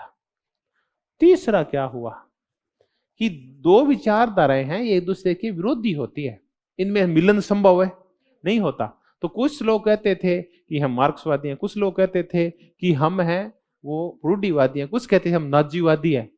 तो सब लोग अलग अलग खांचों में बंटे हुए थे। हुआ कि आगे सेकेंड वर्ल्ड वॉर के जब शुरू हुआ, उसके थोड़े समय बाद ही दो विरोधी विचारधाराएं एक हो गई। हिटलर ने किसके साथ समझौता कर लिया? स्टालिन के, कि हम एक दूसरे के ऊपर आक्रमण है। तो लोग तो सोचते थे ये मेरी विचारधारा है, ये मेरी विचारधारा है, और यहां लोग क्या कर रहे हैं? आपस में समझौता कर रहे हैं। तो लोग देखते ही रह गए कैसे ये क्या होता है। एक हिंदू नेता खड़ा होता है, एक मुस्लिम नेता खड़ा होता है, फिर वो दंगों को प्रायोजित करते हैं। एक हिंदुओं का नेता है, वो हिंदुओं को मोबिलाइज करता है, अपना धर्म है, ये है, वो है, जान दे देंगे, फलाना कर देंगे। दूसरी तरफ किसका नेता? मुसलमानों को नेता है। फिर ये क्या करते हैं? शाम को जनता लड़ती है, मरती है, और ये शाम को साथ है बैठते हैं। अब बताओ, लोगों का हिंदुत्व और इस्लाम में विश्वास ज्यादा होगा या कम होगा? कम होता है। तो लोगों का इनकी दोनों के समझौते देख के लोगों का विश्वास क्या हो गया? कम हो गया। तो आप कहते हैं इनका समझौता होता है, इन्होंने तो युद्ध किया था आपस में। युद्ध तो बाद में हुआ था, जब हिटलर ने समझौता तोड़ दिया था। पहले इनका समझौता था कि स्टालिन और हिटलर एक दूसरे पे हमला नहीं करेंगे। सेकेंड वर्ल्ड वॉर के दौरान ये समझौता हुआ था, उसको 2-1 साल बाद हिटलर ने तोड़ दिया। तीसरा है हंगरी। हंगरी के साथ क्या हुआ कि हंगरी में साम्यवादी सरकार थी। हंगरी पूर्वी यूरोप का देश है। यहां मजदूरों ने क्रांति कर दी अपनी सरकार के खिलाफ। क्रांति कर दी ना, तो हंगरी के शासक ने फोन किया क्रुश्चेव को कि भैया क्या कर रहा है, कैसे क्रांति हो गई, हमारे यहाँ मजदूरों ने क्रांति कर दी। वो अभी मिलिट्री भेजते हैं, चिंता क्यों कर रहा है, टैंक भेजते हैं। देखते देखते हंगरी के मजदूर आंदोलन को दबा दिया गया। जबकि हंगरी में सरकार किसकी है? मजदूरों की तो सरकार है, साम्यवादी सरकारें हैं। पूर्वी यूरोप के अंदर है, साम्यवादी सरकारें हैं, यूएसएसआर को देख देख के बनी हुई साम्यवादी सरकारें। अब मजदूरों की सरकार है, उसी पे मजदूरों पे वो क्या कर रही है?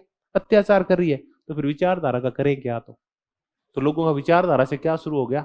मोह भंग शुरू हो गया। तो ऐसे करके स्टालिन ये डेनियल बेले से समझाता है, आपको याद रहे, ठीक है मैंने बताया। तो लोगों का मोह भंग हो गया विचारधाराओं से। तो विचारधारा का क्या होना शुरू हो गया? एंड होना। लोगों को विश्वास उठने लग गया कि विचारधारा फालतू है, ये मूर्ख बनाती है और कुछ नहीं करती। फिर डेनियल बेल कहता है कि देखिए हो क्या रहा है, वर्तमान में हम कौन से स्टेट में रह रहे हैं? तो ये शब्द इसी की देश है, पोस्ट इंडस्ट्रियल स्टेट में रह रहे। नंबर 1, धीरे धीरे देखे विचारधारा तब थी जब स्टेट क्या था? इंडस्ट्रियल। वर्तमान कौन सा है? पोस्ट इंडस्ट्रियल स्टेट है। एक दूसरा ये कह रहा है कि वर्तमान में है ना, ये जो उदारवाद और इसका जो चक्कर है, ये धीरे धीरे क्या हो रहा है? समाप्त हो रहा है। क्योंकि समस्याएं तकनीकी हो रही है, तो इन्हीं तकनीकी समस्याओं का सामना यूएसएसआर कर रहा है, उदारवाद मार्क्सवाद कर रहा है, इन्हीं तकनीकी समस्याओं का सामना उदारवाद कर रहा है। ऐसे टेक्निकल प्रॉब्लम है, चाहे वो फिर धरती के ऊपर कोई जीवाणुओं का विस्तार हो, चाहे परमाणु बम हो, चाहे टिक्कों का आविष्कार हो, चाहे फिर चंद्रमा की खोज हो, ये ऐसे लगे मुद्दे खड़े हो गए हैं। तो ये तकनीकी समस्याएं हैं, यही तो अमेरिका के सामने और यही यूएसएसआर के सामने। तो दोनों में भेद ही नहीं है। फिर क्या फर्क पड़ता है कि वो उदारवादी है या वो मार्क्सवादी है? समस्याएं दोनों के सामने सेम है। तो समाधान तो तकनीक खोजेगी, विचारधाराओं के पास समाधान है नहीं है। तीसरा इसने ये कहा कि वर्तमान में ना लोग विचारधारा के आधार पर टकराहट पसंद है नहीं करते, लड़ना नहीं चाहते। तभी ख्रुश्चेव एक नारा लगाता है, कौन सा? शांतिपूर्ण सहस्तित्व का। तो वर्तमान युग है विचारधारा के आधार पर चिपकने का युग नहीं है, बल्कि विचारधाराओं को छोड़ने का युग है। अब शांतिपूर्ण सहस्तित्व का युग है, विचारधाराओं को छोड़ दिया जाए, विचारधारात्मक कट्टरता को त्याग दिया जाए, और विरोधी विचारधाराओं को आपस में क्या मिला रही है? हाथ मिला रही है। ख्रुश्चेव खुद कह रहा है कि अब शांतिपूर्ण सहस्तित्व होगा। तो वर्तमान समाज पोस्ट इंडस्ट्रियल है, समस्याएं तकनीकी हो गई है सारी, और अब शांतिपूर्ण सहस्तित्व की बातें होने लगी है। तो डेनियल बेल कह रहा है कि अब क्या हो गया? And of ideology. लिपसेट कह रहा है अमीरी गरीबी की समस्या ही सट गई है, मजदूर अमीर हो गए, तो आइडियोलॉजी की कोई जरूरत नहीं है। ऐसी बातें कौन बोलता है? रोमांद पोरा। एक निश्चित युग में सोचने का एक निश्चित तरीका होता है। ये हालांकि मार्क्सवाद वाली दो तीन शब्द है इसके, कि वो मार्क्सवाद को क्या बोलता है, धर्मनिरपेक्ष धर्म बोलता है। मार्क्सवादी धर्म है क्या है? ये भी आपके दिमाग में कब्जा कर लेता है, आपसे कहता है तुम ऐसे करो ऐसे करो ऐसे करो, तुम लाल क्रांति करो, तुम लाल झंडा उठाओ, तुम खून बहाओ, ये चर्चाएं करता है। हमेशा शोषण की बातें करो, तो ये इसका शोषण कर रहा है, ये मजदूरों का, ऐसी चर्चाएं करता है। ये आपके दिमाग में कब्जा कर लेता है। और फिर जैसे आप धार्मिक क्रियाएं करते हैं, वैसी कौन सी क्रियाएं करते हैं? मार्क्सवाद के कहने से भांति भांति की क्रियाएं करते हैं आप। रोमान दोहरा ये कहता है। तो ये कहता है कि एक युग होता है, सोचने का एक तरीका होता है। वर्तमान में युग धीरे धीरे चेंज हो रहा है। तो अब हम जो विचारधारा के आधार पे सोचते थे, वर्तमान में वो चीजें क्या हो गई है, चेंज हो गई। तो नई नई पीढ़ियां आ रही है, वो अलग अलग तरीकों से सोच रही है। अब वो क्या सोच रही है कि समाज में अब दो ही वर्ग नहीं है, एक पूंजीपति और एक बुर्जुआ। ये समाज में लैंगिक वर्ग भी है, समाज में औरतें भी और समाज में पुरुष भी है, समाज में तकनीकी रूप से अग्रणी आदमी भी है और समाज में पिछड़े हुए आदमी है, समाज में जाति के हिसाब से भी लोग बंटे हुए, धर्म के हिसाब से बंटे, नस्लों के हिसाब से भी बंटे हुए। तो समाज बहुविध है, कोई अमीर और गरीब ही दो समस्याएं नहीं है। समाज में लैंगिक समस्याएं हैं, धार्मिक समस्याएं हैं, जातीय समस्याएं हैं, और इकोलॉजिकल प्रॉब्लम्स भी है, टेक्निकल प्रॉब्लम्स भी है। ठीक है, तो ऐसे करके समस्याएं बहुविध है। तो लोगों ने अब विचारधाराओं का पीछा छोड़ दिया है। वो तो एक ही मानती थी कि समाज कैसे बटा, अमीर और गरीब में बटा हुआ, ऐसे करके। तो इसने कहा, रोमान दोहरा ने, यह वर्तमान युग किसका युग नहीं है? विचारधाराओं का युग नहीं है। तो हमने चर्चा की एडवर्ड शील्स की, जिसका शीर्षक था उसकी रिपोर्ट का and of ideology. Political Lipset की पुस्तक है पॉलिटिकल मैन। डेनियल बेल की है एंड ऑफ आइडियोलॉजी। और हमने किसकी चर्चा की? रोमान दोहरा की। इसको इतना और कुछ नहीं, इतना याद रख लेना, ये कहता है कि मार्क्सवाद बुद्धिजीवियों की अफीम है। कार्ल मार्क्स कहता है धर्म अफीम है, कि धर्म अफीम है। ये हमारे अंदर झूठी चेतना पैदा करता है धर्म, और हमें बुढ़ाता रहता है। पहले तो ये बुढ़ाता है कि तुम गरीब हो ना, तो तुम्हारी गरीबी का मूल कारण है वो पूंजीपति नहीं है, बल्कि तुम्हारे पिछले जन्म में किए गए पाप है। फिर ये अपने को भाग्यवादी बनाता है कि तुम्हें कुछ भी करने की जरूरत नहीं है। एक दिन तुम ईश्वर की पूजा करो, एक दिन तुम्हारा भाग्य पलटी खाएगा और तुम अमीर भी हो जाओगे। तो ये हमें कहां बुलाता है? पूंजीपति की बजाय हमें मंदिर, मस्जिद और गुरुद्वारों में और चर्चों में बुलाता है। फिर जब हम क्रांति की सोचते हैं तो वो कहते हैं कि क्रांति की जरूरत नहीं है, ये तो ईश्वर की देन है, अमीरी और गरीबी, तो ये पूंजीपतियों की देन थोड़ी है। तो ये हमारा ध्यान धर्म किसके यहां से हटा देता है? पूंजीपतियों से, और किसकी तरफ जोड़ लेता है? अपनी तरफ। फिर ये और कहता है कि इस युग में पूंजीपति हो गए तो काम नहीं चलेगा, जरूरत है कि आगामी पीढ़ियों तक छुटकारा मिल जाएगा। तुम्हें स्वर्ग मिल गया तो सारी चीजें ही मिल गई, इसलिए तो इस जीवन का तो सोचो ही मत, तुम तो ये सोचो कि मरने के बाद क्या होगा। तो धर्म हमें इहलोक की बजाय कहां ले जाता है? परलोक में। यहां हम दुख पाते रहते हैं और वो हमें परलोक के और मुक्ति के सौपन दिखाता रहता है। तो धर्म क्या है? अफीम है। तो ये, और रोमान दोहरा कहता है कि ये मार्क्सवाद है ना, ये भी क्या है? एक अफीम है। ये हमें अच्छे समाज के झूठे सपने दिखाता है, और हमें ये लगता है सपने क्या है? सच्चे हैं, जबकि साम्यवाद कभी आएगा नहीं। ऐसा शोषण रहित समान समाज कभी हो ही नहीं सकता। तो रोमान दोहरा कहता है कि जो इसको पढ़ लेता है, जो अफीम खा लेता है, उसको क्या हो जाता है? नशा। ऐसा ही नशा किसको हो जाता है? जो किसको पढ़ लेता है? कार्ल मार्क्स को पढ़ लेता है। तो ये भी आपके दिमाग पर कब्जा कर लेता है, जैसे अफीम कब्जा करती है। And of ideology. तो हमने विशेष करके चर्चा की लिपसेट की, डेनियल बेल की और रोमान दोहरा की। अब कुछ और विचारकों की चर्चा कर लेते हैं।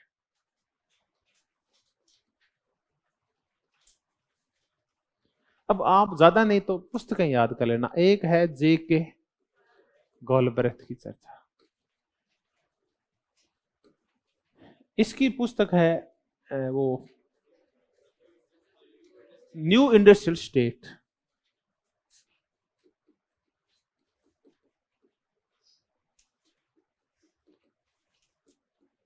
बस यही याद कर लेना। इसका मतलब अब इंडस्ट्रियल नहीं है, बल्कि कैसे स्टेट हो गए? New industrial state. इसमें अब विचारधारा की ज्यादा आवश्यकता नहीं है। ऐसी चर्चाएं करता है एंथनी गिडिंग्स। इसकी जो पुस्तक है वो नाम है बियॉन्ड लेफ्ट एंड राइट।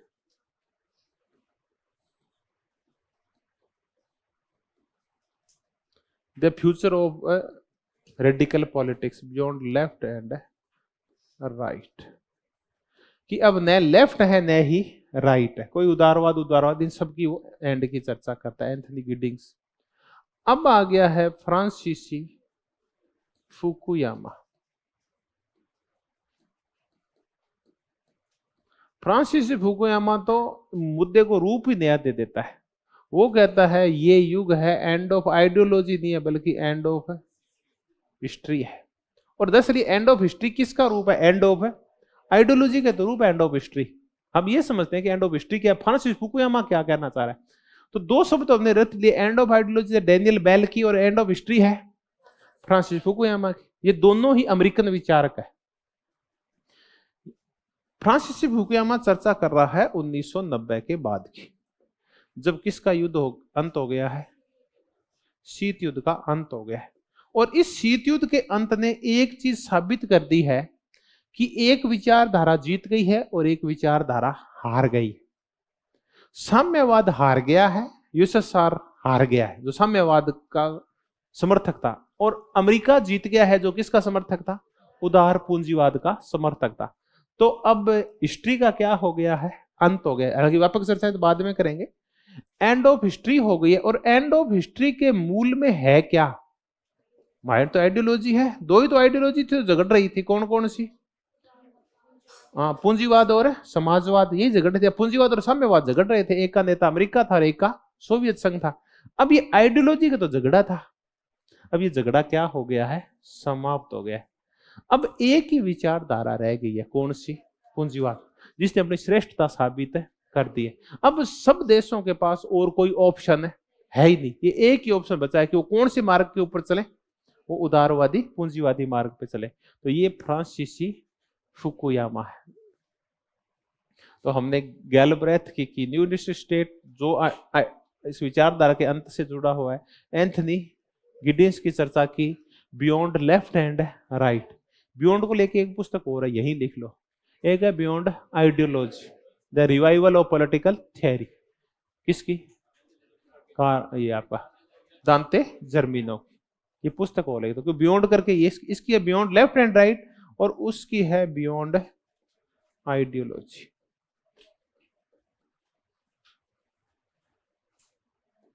अब ये भी तो वही चर्चा कर रहा है, बियॉन्ड आइडियोलॉजी दांते जर्मिनो।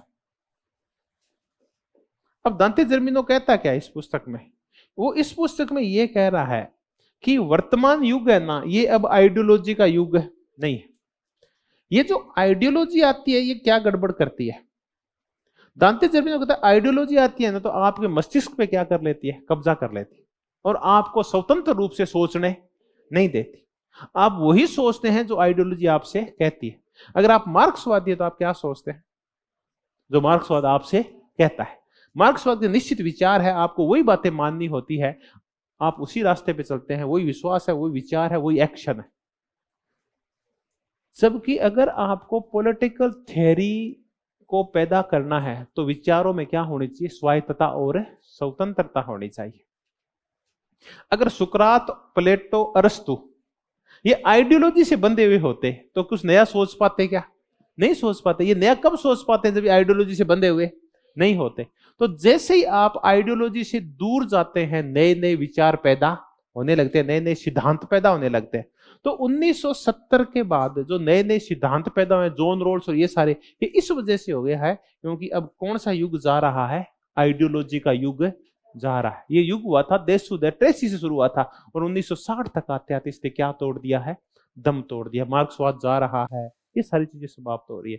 तो ये है बियॉन्ड और आइडियोलॉजी दांते जर्मिनो की, बियॉन्ड आइडियोलॉजी। अब दांते जर्मिनो कह रहा है कि आइडियोलॉजी क्या करती है? आपके मस्तिष्क के ऊपर क्या करती है? ये कब्जा करती है, ये बहुत ही खतरनाक होती है।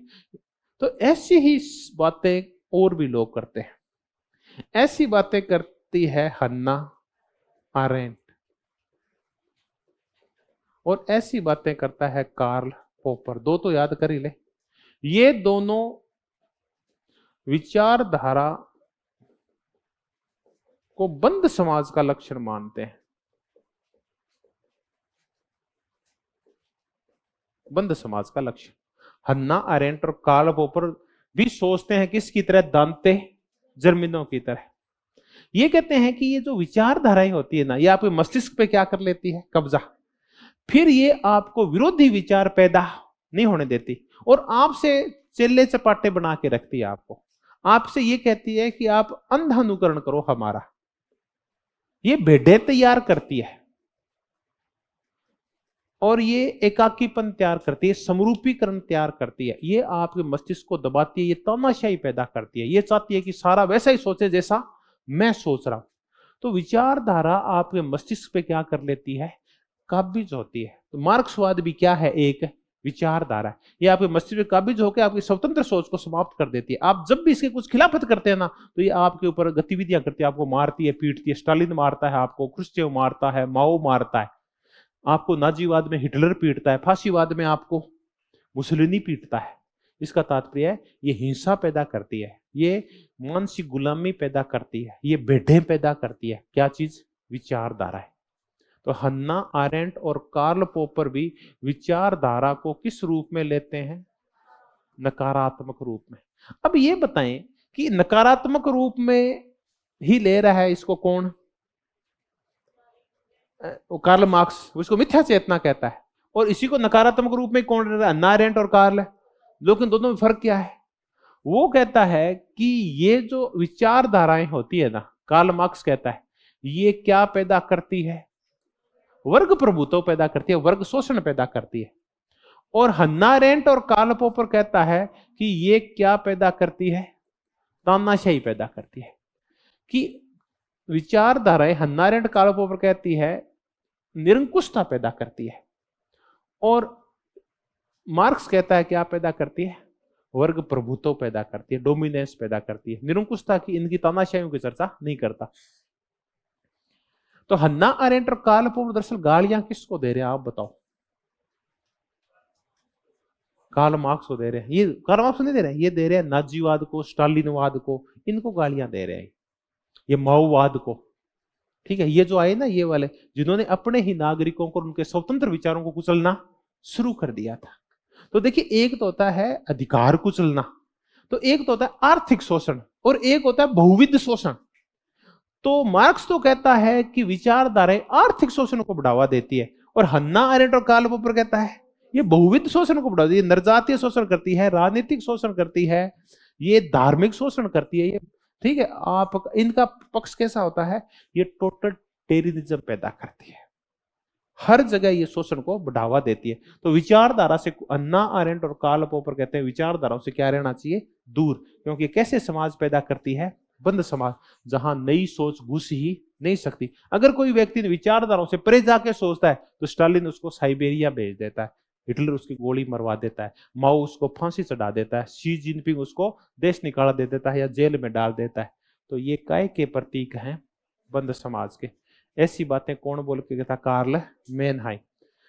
हमने जे के गालब्रेथ जो कहा है अब जमाना नहीं है, ऐसे बोलता है एंथनी गिडिंग्स, और अब कहता है ऐसी बातें फ्रांसीसी फुकुयामा। लेकिन हमने देखा कि वो अच्छी चीजें भी ये नहीं है। तो हमने आलोचना की, तो हमने किसकी चर्चा की, दांते जर्मिनो की, हन्ना आरेंट की, कार्ल पॉपर की और कार्ल मार्क्स की। ग्रामसी क्या कहता है, विचारधारा अच्छी होती है क्या। अब आते हैं, ये क्या कहते हैं, लेनिन और मार्क्स, ये क्या बोलते हैं, ग्रामसी ये कहते हैं विचारधारा अच्छी होती है, कौन सी, साम्यवादी। पूंजीवादी विचारधारा अच्छी नहीं होती। तो क्या करना पड़ेगा बताओ, अब मजदूरों के दिमाग में से विचारधारा को निकालना पड़ेगा, तब वो क्रांति करेंगे। कौन सी विचारधारा को, बुर्जुआ विचारधारा को। इसके लिए कहां घुसना पड़ेगा, सिविल सोसाइटी में घुसना पड़ेगा।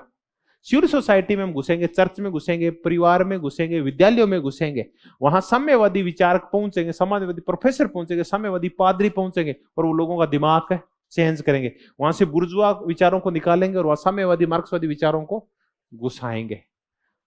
तो ग्रामसी और लेनिन किसके विरोध में सोचते हैं बताओ, कार्ल मार्क्स। कार्ल मार्क्स विचारधारा का विरोध करता है, जबकि लेनिन और ग्रामसी जैसे लोग विचारधारा का समर्थन करते हैं।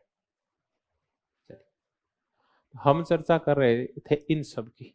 अब कुछ ऐसे भी विचारक है, अब लास्ट में दोहराएंगे, सारी चीजें याद हो जाएगी। हाँ सर, सिद्धांत खुले हुए होते हैं, विचारधाराएं बंद होती है। तभी तो दांते जर्मनी को कह रहे हैं, हाँ तभी तो कह रहे हैं ये क्या आइडियो, ये इसलिए तो मैंने इसको करवाया है कि सिद्धांत तब पनपते हैं जब कौन जाती है, विचारधाराएं जाती है। विचारधाराएं किसका लक्षण है? बंद समाज और बंद दिमाग का लक्षण है। और राजनीति सिद्धांत खुले और व्यापक और स्वतंत्र दिमाग का लक्षण होता है सिद्धांत। तो जब तक विचारधारा रहेगी नए सिद्धांत पैदा नहीं होंगे। मार्क्सवाद पैदा ही नहीं होने देगा। उदारवाद का सिद्धांत बता दिए ना, औरों की जरूरत का है मैंने बता दिया ना, लोक देगा मैं बता क्या ना, और सिद्धांतों की जरूरत है। तो आप जब तक इनके गुलाम रहेंगे नए सिद्धांत पैदा नहीं होंगे। अब कुछ उन विचारकों की चर्चा करते हैं जो कहते हैं कि कोई एंड ऑफ आइडियोलॉजी नहीं हुई। 1990 के बाद पहचान का संकट खड़ा हो गया है और अब नई विचारधाराएं फिर पैदा हो गई है। अब इस्लामवाद पैदा हो गया है। 1970 के बाद नारीवाद पैदा हो गया है। पर्यावरणीय संकट की वजह से पर्यावरणवाद पैदा हो गया है। तो विचारधाराएं कहां खत्म हो गई है? क्योंकि अब शोषण और समस्याओं के स्वरूप बदल गए हैं, इसलिए विचारधाराओं ने भी अपना स्वरूप क्या कर लिया है? चेंज कर लिया है। पहले समस्याएं थी वो औद्योगिक युग की वजह से पैदा हुई थी। तब विचारधाराएं थी रूढ़िवाद, उदारवाद और समाजवाद। देखिए यही तो थी, रूढ़िवाद चलता था, उदारवाद चलता था या समाजवाद मार्क्सवाद चलता था। अब क्या हुआ? समस्याएं बदल गई है। अब समस्या आ गई है पर्यावरण की। तो कौन सा वाद पैदा हो गया? एक नई विचारधारा पर्यावरणवाद पैदा हो गया। अब लैंगिक समस्याएं सामने आ गई है तो क्या पैदा हो गया? नारीवाद पैदा हो गया है। ठीक है। अब इस्लाम के ऊपर संकट आ गया है, उनकी मान्यताओं को उसके ऊपर प्रश्न चिन्ह लग रहा है तो क्या आ गया है? इस्लामवाद आ गया है। तो समस्याएं बदली तो नई विचारधाराएं पैदा हो गई। तो ये एंड ऑफ आइडियोलॉजी नहीं है, बल्कि विचारधाराओं ने अपना स्वरूप चेंज किया है। आइडियोलॉजी तो आज भी जिंदा है लेकिन उन्होंने रूप चेंज कर लिया। समस्याएं बदल गई तो विचारधाराएं भी बदल गई, नई नई विचारधाराएं खड़ी हो गई। तो अब कुछ विचारक हैं जो विचारधारा के अंत की क्या करते हैं? आलोचना करते हैं। ऐसे विचारकों में एक विचारक है, ऐसी सीधी चर्चा कर लेते हैं, जो कहते हैं कोई आलोचना, ये एंड ऑफ आइडियोलॉजी नहीं हुई है। एंड ऑफ आइडियोलॉजी नहीं हुई है। ऐसे विचारकों में एक है सी राइट मिल्स। ये कहता है कि जो एंड ऑफ आइडियोलॉजी की चर्चा जो कर रहे हैं ना, ये कैसे विचारक हैं? ये बड़ी जोरदार बात कह गया एक ही शब्द में। ये सब यथास्थितिवादी है। ये चाहे वो डेनियल बेल हो और चाहे लिपसेट हो और चाहे रोमांद ओरा हो और चाहे एडवर्ड शील्स हो, ये यथास्थितिवादी है। ये क्यों है यथास्थितिवादी? जो एंड ऑफ आइडियोलॉजी की चर्चा कर रहे हैं, ये कह रहे हैं कि आइडियोलॉजी संसार में परिवर्तन करती है। ये नया संसार है उसका निर्माण करती है, नए विचारों का निर्माण करती है, संसार में परिवर्तन की बात करती है। नए तरीके से इतिहास लिखा जाता है, विचारधाराओं के माध्यम से समाज में परिवर्तन होते हैं। पहले रूढ़िवाद चलता था तो समाज में परिवर्तन करने के लिए क्या आया? उदारवाद आया। उदारवाद में जब गरीबों का शोषण होने लगा तो क्या आया? मार्क्सवाद आया। ठीक है। तो ये विचारधाराएं समाज के लिए अच्छे के लिए होती है, परिवर्तन लाती है समाज में, और ये जो समस्याएं हैं उनका समाधान करती है। अब जो लोग कह रहे हैं ना कि एंड ऑफ आइडियोलॉजी हो गया, कि आइडियोलॉजी चली गई है, इसका तात्पर्य वो समाज में क्या बनाए रखना चाहते हैं? यथास्थिति। वो परिवर्तन चाहते ही नहीं है। ये है यथास्थितिवादी। ऐसी चर्चाएं करता है सीबी मैकफर्शन। ये कहता है कि ये जो चर्चा कर रहे हैं ना एंड ऑफ आइडियोलॉजी को, ये सारे वो विचारक है जो लगभग उदारवादी है। तो ये कैसा समाज बनाना चाहते हैं? बाजारवादी समाज बनाना चाहते हैं। ये कहते हैं कि सारी चीजें खत्म हो जाएगी, खत्म हो जाएगी तो फिर किसकी चलेगी? बाजार की चलेगी। ये हावी हो जाएंगे जो बाजारवादी है। तो ये जो एंड ऑफ आइडियोलॉजी के समर्थक है, तो पूंजीवाद के समर्थक हैं दरअसल। ये पूरे संसार को कैसा बनाना चाहते हैं? बाकी समस्त विचारधाराओं को समाप्त करके पूरे संसार को क्या बनाना चाहते हैं? बाजारवादी, और बाजारवादी संतुलन में बनाए रखना चाहते हैं, जहां समाज का संचालन विचारधाराएं नहीं करेगी, बल्कि समाज का संचालन कौन करेगा? बाजार करेगा। मांग और पूर्ति की शक्तियां होगी, वही चलाएगी पूरे संसार को। और बाजार के ऊपर बल कौन देते हैं? पूंजीपति देते हैं। ये समाज और राजनीति की बजाय ज्यादा महत्व किसको देते हैं? बाजार को। ये ऐसी चर्चा सीबी में एक्सप्रेशन करता है। अब हम दोबारा शुरुआत करते हैं, शुरुआत से। विचारधारा क्या है, हमने यहां से शुरू किया था। विचारधारा क्या है, इसकी विशेषताएं की थी डैनियल बेल के शब्दों में की थी हमने, कि ये विचारों का एक समूह है, ये विश्वास होता है इसके ऊपर, इसके अकॉर्डिंग हम एक्शन करते हैं, और ये हमें चीजों को या तो जो व्यवस्था उसको बनाए रखने का या उसमें परिवर्तन करने का कहती है। ये एक दृष्टिकोण, एक नजरिया है जिसके अकॉर्डिंग हम नया संसार बनाना चाहते हैं। विचारधारा क्या है? फिर चर्चा की हमने ट्रेसी की। ये एक विचारधारा को क्या बोलता है बताओ? विचारों का विज्ञान। फिर हमने चर्चा की मार्क्स की, ये क्या बोलता है?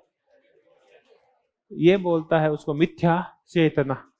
फिर हमने चर्चा की ग्रामसी की, ये क्या कहता है? ये कहता है इसको हेजेमनी। फिर हमने चर्चा की हन्ना आरेंट और कार्ल पोपर की। ये दोनों क्या किस विचारधारा को बंद दिमाग और बंद समाज का लक्षण बताते हैं, जो आपके ऊपर नियंत्रण स्थापित करके एकाधिकार बनाए रखना चाहती है। आपकी सोच को क्या कर देती है? आपकी स्वतंत्रता को, अधिकारों को खत्म कर देती है, सर्वाधिकार पद पाती है। कौन? हन्ना अरेंट कहते हैं विचारधारा क्या पद पाती है? टोटल टेरिज्म पन पाती है, सर्वाधिकारवाद पन पाती है, निरंकुशता लेके आती है विचारधाराएं। ऐसी बातें कौन करता है? कार्ल पॉपर करता है। ये बंद समाज के लक्षण है। फिर हमने चर्चा की कि एंड ऑफ आइडियोलॉजी हो गई है। ज्यादा नहीं करें तो हम चर्चा कर सकते हैं डैनियल बेल की। डैनियल बेल ज्यादा याद नहीं, तो पुस्तक है डैनियल बेल की एंड ऑफ आइडियोलॉजी। दूसरा हो क्यों गया एंड ऑफ आइडियोलॉजी? क्योंकि वर्तमान समाज है ये पोस्ट इंडस्ट्रियल सोसाइटी है, उत्तर औद्योगिक समाज है, इसलिए एंड ऑफ आइडियोलॉजी हो गया डैनियल बेल। अब आ गया है लिपसेट, पुस्तक है पॉलिटिकल मैन। अब वर्तमान युग में पॉलिटिकल मैन की जरूरत नहीं है, क्योंकि वो समस्याएं सलट गई है जो मजदूरों के साथ थी। मजदूर अमीर हो गए हैं तो विचारधारा की कोई जरूरत है? ये सारी विचारधाराएं मजदूरों को अमीर करने के लिए ज्यादा पैदा हुई थी, वो अमीर हो गए हैं, बात खत्म। अब आ गया है रोमांद ओरा। ये कहता है कि ये मार्क्सवाद भी बहुत ही खतरनाक है। ये भी एक विचारधारा। ये क्या पैदा करता है? ये भी बुद्धिजीवियों की क्या है? एक अफीम है, ये खुद कब्जा करता है। फिर एक व्यक्ति और है कार्ल मेनहाइम। इसकी पुस्तक बताओ, आइडियोलॉजी एंड यूटोपिया। ये आइडियोलॉजी मिथ्या चेतना है, तो मार्क्सवाद भी क्या अपने आप में एक कल्पना लोक का निर्माण करता है। वास्तविकता वो भी नहीं है, वो भी घाट नहीं है, वो कल्पना लोक का निर्माण करता है। अब किया हमने चर्चा का है कि गॉलब्रेथ की। ये क्या वर्तमान में आइडियोलॉजी का महत्व कम हो गया? बताओ क्यों? क्योंकि हम कहाँ हैं? एक न्यू इंडस्ट्रियल स्टेट। इसकी पुस्तक है न्यू इंडस्ट्रियल स्टेट। इसकी पुस्तक क्यों स्टेट है ना, इसके लगा हो, तो ये याद रखना। एंथनी डाउन्स नहीं, गिडिंस। एंथनी गिडिंस को पहले भी किया था जब अपने नागरिकता वाग्यता कर रहे थे। एंथनी गिडिंस चलो, बियॉन्ड लेफ्ट एंड राइट, ठीक है, एंथनी गिडिंग्स। फिर एंड ऑफ हिस्ट्री किया किसका? फ्रांसीसी फुकुयामा। फिर हमने अंत में चर्चा की कि ये बात गलत है। ये किसने बोली? सीबी मैकफर्सन ने और सी राइट मिल्स। ये हमने विचारधारा क्या होती है, एंड ऑफ आइडियोलॉजी क्या है, और ये सारा विवाद क्या है। एक दिन फिर हम जब इंटरनेशनल पॉलिटिक्स करेंगे उस दिन हम एक बहुत ही मजेदार टॉपिक पढ़ेंगे, एंड ऑफ हिस्ट्री, इतिहास का अंत। वहां से जरूर सवाल आता है कि ये जुड़ सकता है, या ये नाम कई बार पुस्तकें पूछ सकते हैं इसमें से। न्यू इंडस्ट्री स्टेट है, 2 4 5 पुस्तकें याद करें ना, और कुछ याद नहीं रहे। धन्यवाद, बहुत बहुत धन्यवाद।